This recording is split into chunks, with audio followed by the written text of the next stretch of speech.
Hello guys, welcome to my channel. बहुत बहुत स्वागत करती हूँ आपका अपने चैनल पर। आज हम आपके पर्सन की करंट फीलिंग्स देख रहे हैं कि क्या है उनकी फीलिंग्स, क्या चल रहा है उनके दिलो दिमाग में। इस पर हम कार्ड्स निकालेंगे। ये कार्ड पहले भी मैंने शफल किए हुए थे, एक बार और कर लेती हूँ। टाइमलेस रीडिंग है, कलेक्टिव रीडिंग है। प्लीज़ जो रेजोनेट करे वो लीजिए, बाकी आप छोड़ सकते हैं। Divine ancestor, master, spirit guide, please messages को निकालने में मेरी हेल्प कीजिए।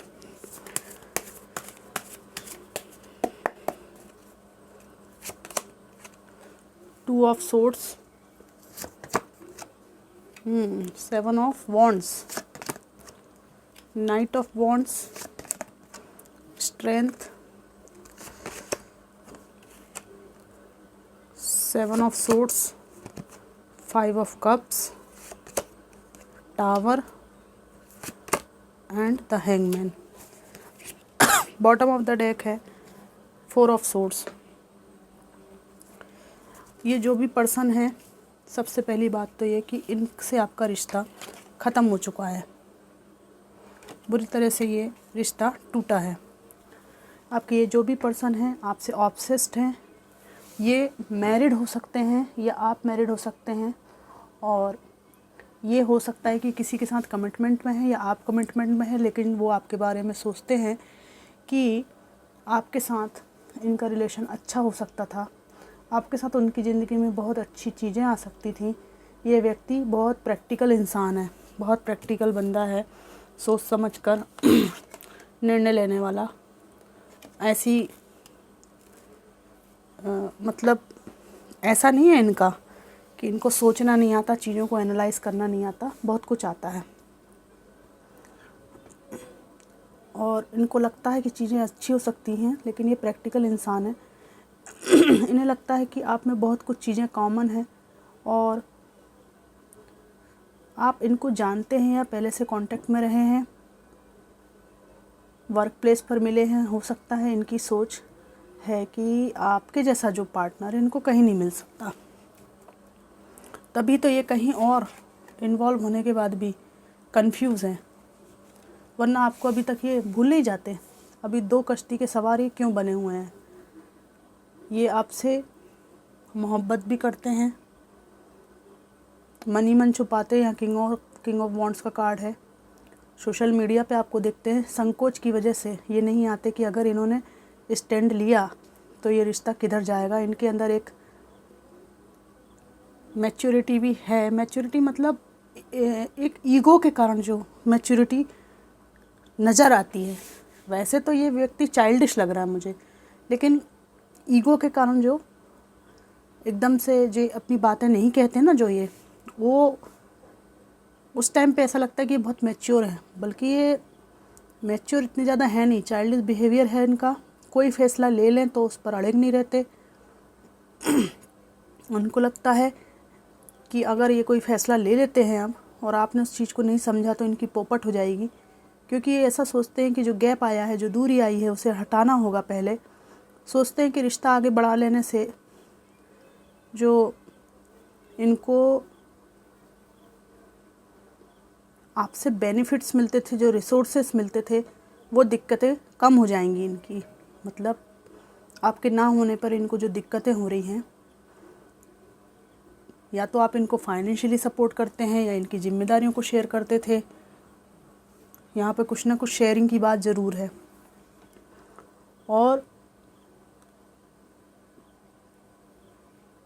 यहाँ पर इनको ये भी लगता है कि आपके साथ में इनके बोझों में कमी आती है, क्योंकि आप हमेशा ही इनको एक बहुत ही ज़्यादा पॉजिटिव माइंडसेट में लेकर जाते हैं, क्योंकि आप खुद समस्याओं से भागने वाले इंसान नहीं हैं। इनकी करंट फीलिंग्स में ये दिन रात आपके बारे में सोच रहे हैं, क्या हुआ, क्यों हुआ, कैसे हुआ। और ये सोचना तब हुआ शुरू इनका जब आपने इनको अपनी ज़िंदगी से उखाड़ कर अलग कर दिया है। 8 ऑफ सोर्ड्स है, सब तरफ से बंधे हुए। आपकी तरफ से स्ट्रॉन्ग बाउंड्रीज ने इनको अपने दायरे में रहने के लिए सीमित कर दिया है। टावर मूवमेंट ने इनको पीछे हटने को मजबूर कर दिया है। और यहाँ पे 5 ऑफ कप्स है। बहुत दुख और पछतावे में ये व्यक्ति जी रहा है। और इन्होंने जो कुछ खो दिया उसका इनको बहुत पछतावा है। और अभी ये हैंगमैन है। मेरा गला बहुत ख़राब हो रहा है, सब कुछ करके देख लिया तब भी मेरा गला जो है ना बार बार बैठ रहा है। तो ये हैंगमैन है, समझ में नहीं आ रहा क्या करना चाहिए ज़िंदगी में। इस तरह की इनकी हालत है। और ये टावर मूवमेंट लाइफ में नहीं आना था, इनको ऐसा लगता है कि बहुत जल्दबाजी में निर्णय ले लिया। इनकी करंट फीलिंग में आपके प्रति शारीरिक आकर्षण बहुत ज़्यादा मुझे दिख रहा है। और ये एहसास भी दिख रहा है कि ये शारीरिक आकर्षण कम होता तो अच्छा होता, आज रोना नहीं पड़ता। इमोशंस को वैल्यू की होती तो आज रोना नहीं पड़ता। और ये शारीरिक आकर्षण इनको आपसे हटाकर दूसरी जगह ले गया। इन्हें अपने पैरों पर खुद कुल्हाड़ी मार ली। For some of you guys, एक बच्चे का पिता होने के बावजूद भी ये व्यक्ति यहाँ वहाँ गुल खिलाता रहा। इसे ऐसा नहीं लगा कि मैं थोड़ा एबनॉर्मल लग रहा हूँ या एबनॉर्मल लग रही हूँ इस तरह की हरकतें मार के। इनको हमेशा ऐसा लगता था कि ये youngest person of the world है, ठीक है। और आज इनको जब ये बीमार होते हैं, दुखी होते हैं, और आप में से कुछ लोगों के पर्सन ओल्ड एज की तरफ जा रहे हैं, जब भी इनको कुछ परेशानियां होती हैं तब इनको वो जो इनका जो भ्रांति है ना youngest person of the world वो धराशायी हो जाती है। तब इनको पता चलता है कि जब तक मेरे हेल्थ ठीक है तब तक ही मैं ऐसा फील करती हूँ या करता हूँ, नहीं तो मैं बहुत ही कमज़ोर इंसान हूँ इस दुनिया का या दुनिया की। मेल फीमेल कोई भी हो सकती हैं। और जो मजबूती थी इनके जीवन में वो आपके जैसे स्ट्रेंथ वाले इंसान के साथ रहने के कारण ही थी। इस बात का एहसास इस व्यक्ति को है। यहाँ पर मैं कुछ हैंड रिटन मैसेजेस निकालूंगी कि आपसे क्या कहना चाहते हैं।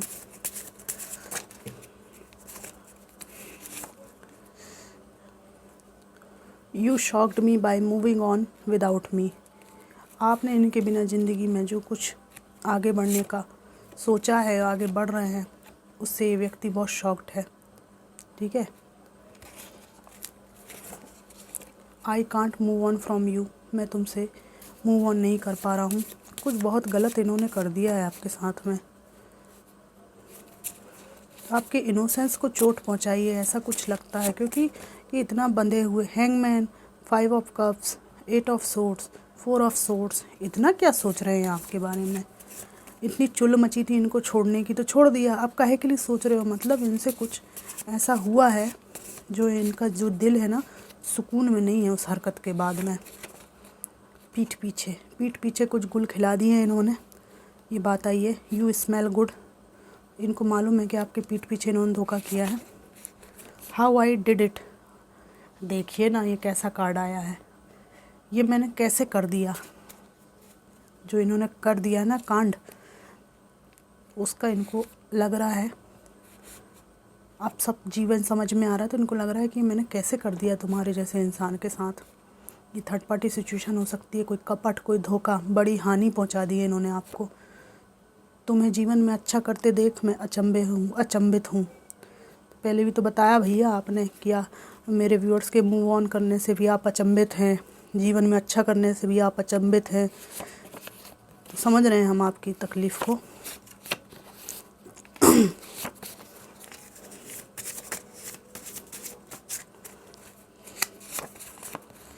ओवर थिंकिंग से मैंने ब्लेम गेम खेलने तक रिश्ता पहुंचा दिया।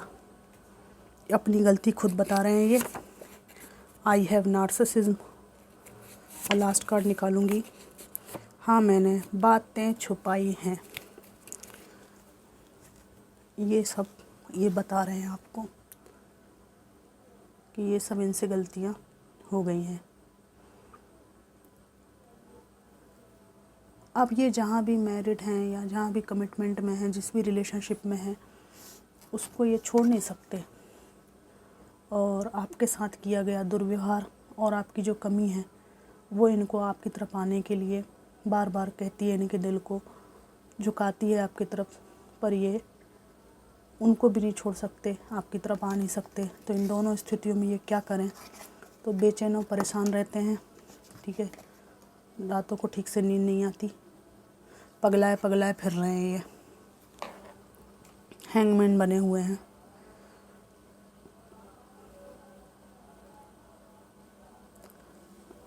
इनकी स्थिति मुझे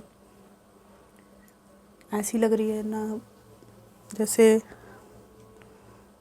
अब पछताए होत क्या जब चिड़िया चुग गई खेत। बहुत कुछ कहना सुनना चाहते हैं, पर एक तो आप नहीं आने देना चाहते, टावर मूवमेंट हिट हो गया है, ठीक है। और आप या वो, खासकर मुझे वो दिख रहे हैं, किसी कमिटमेंट में जा चुके हैं, ये बाधाएं हैं।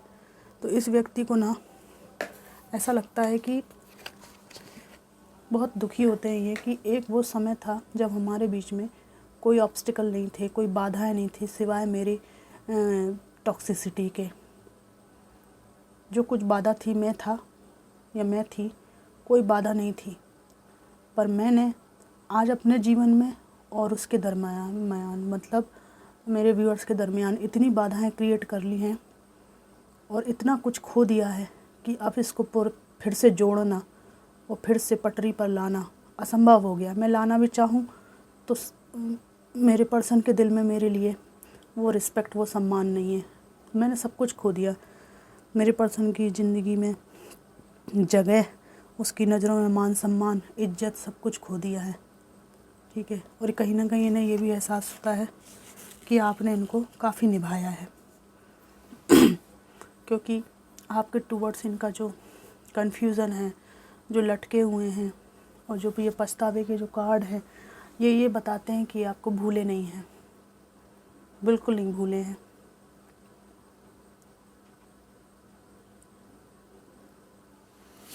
मैं एक दूसरे डेक से इनके 5 मैसेज निकालती हूँ कि क्या ये कुछ और कहना चाहते हैं आपसे। Divine ancestor master spirit guide, please messages को निकालने में मेरी हेल्प कीजिए, मैसेजेस को रीड करने में मेरी हेल्प कीजिए।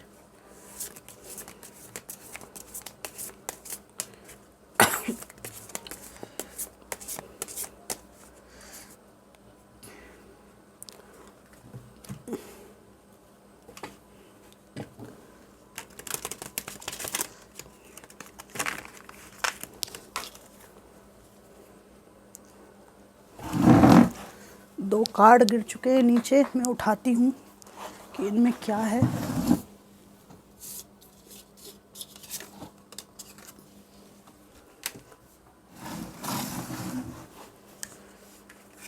These feelings are eating me alive. I can't make a decision.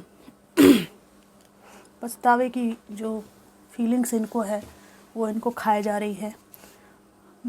I can't make a decision. आपकी तरफ आने का कोई डिसीज़न ये बना नहीं सकते, कह रहे हैं। My life is a mess right now. ज़िंदगी इनकी बिल्कुल कचरा हो गई है, सब घिचड़ पिचड़ हो गया। I need to hold back my true feelings for you. इनकी जो फीलिंग्स है आपके टूवर्ड्स, उसको ये पकड़ के रखना चाहते हैं। जो चाहत है आपके प्रति, the passion is too much. Last card में और निकालूंगी ड्रामा। ये कह रहे हैं कि ड्रामा ने हमारे रिश्ते को तबाह कर दिया और ये ड्रामा सब मेरा क्रिएट किया हुआ था, और तुम्हारे प्रति मेरा जो पैशन है, ये जो पैशन है तुम्हारे प्रति बहुत ज़्यादा है। कार्ड कैमरा होने से ऐसा दिख नहीं रहा है, तो ये पैशन का कार्ड है और ये कह भी रहे हैं कि ये पैशन बहुत ज़्यादा है तुम्हारे प्रति। ऐसा पैशन इनको दोबारा किसी के साथ फील नहीं हुआ, क्योंकि आपकी तरफ से भी भावनाएं बहुत इंटेंस थी। और ये कह रहे हैं कि तुम्हारे बीच में, मेरे बीच में ड्रामा बहुत हुआ है। यथार्थ को जीते अगर तो ऐसी स्थिति नहीं आती, और तुम तो शुरू से ही यथार्थवादी हो, ब्रेव इंसान हो, मैं ही यथार्थ में नहीं जिया, ठीक है, कि फीलिंग्स की कदर करना चाहिए, इसलिए ये स्थिति क्रिएट हुई है। तो फ्रेंड्स, ये थी इनकी feelings. General collective timeless reading थी। ये रीडिंग आपको कितनी मैच करी ज़रूर बताइएगा। कुछ लोगों को रीडिंग अच्छी भी नहीं लगती है, पसंद नहीं आती, तो वो लोग डिसलाइक कर देते हैं। इस बारे में मैं कभी चर्चा नहीं करती हूँ भाई, अपना अपना नेचर है, अपनी अपनी पसंद है। बट मेरे को ये समझ में नहीं आता कि आप लाइक नहीं कर सकते तो डिसलाइक क्यों करते हैं, उसको छोड़ दीजिए ना।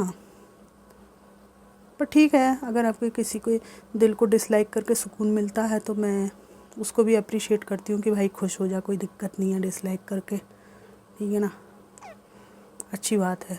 अगर तुम्हारे मन की बेचैनी डिसलाइक करके मिटती है तो उसमें दिक्कत क्या है, ठीक है ना। मैं तो खुश होंगी कि मेरे भाई या बहन को बहुत सुकून मिला डिसलाइक करके तो मुझे उसमें कोई दिक्कत नहीं है। लेकिन एक सवाल है कि मतलब ना पसंद करो ना नापसंद करो, है ना, न्यूट्रल भी तो रह सकते हैं ना। चलिए ठीक है, उसमें कोई इशू नहीं है, हर व्यक्ति की अपनी सोच होती है। हालांकि मेरे चैनल पे इस पे कोई विशेष बहुत ज़्यादा फ़र्क नहीं पड़ता, क्योंकि जो 1-2% मुश्किल से कुछ माइनर ही डिसलाइक होते हैं, 1 या 2 या 5, 6, 7, 8 से ज़्यादा कभी नहीं होते, तो चलता है। तो फ्रेंड्स, ये थी कलेक्टिव रीडिंग, कितनी मैच करी ज़रूर बताइएगा। Thanks for watching.